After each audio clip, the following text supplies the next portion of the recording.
In this video, we're going to be talking about Rule 403, which excludes relevant evidence for prejudice, confusion, waste of time, or other reasons.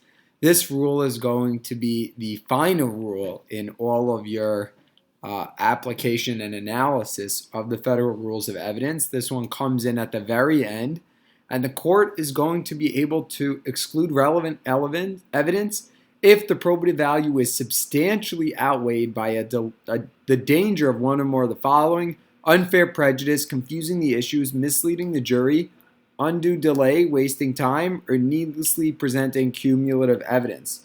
So here, the key word for you guys to know is the word substantially outweighed. That's going to be super important. And the two factors that we're going to be doing in this balancing test of 403 is going to be looking at the probative value of the piece of evidence, how probative it is. So in 401, we just asked ourselves whether it was probative or not. Here we're going to be asking ourselves, how probative is it? Not just is it probative. And then beyond that, we're going to then be looking at the unfair prejudice of admitting this piece of evidence.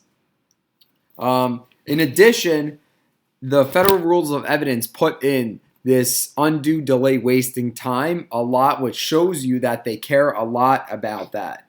So again, this is going to be a balancing test of 403. It's always going to come at the end of an analysis, and you're going to be looking at whether or not the piece of evidence is going to be very substantially have unfair prejudice over the probative value. So here you would look for something that has a very high unfair prejudice with low probative value would not be allowed in. However, if the probative value is high enough, this piece of evidence could be allowed in. I hope that guys clarifies Rule 403, and thank you for listening.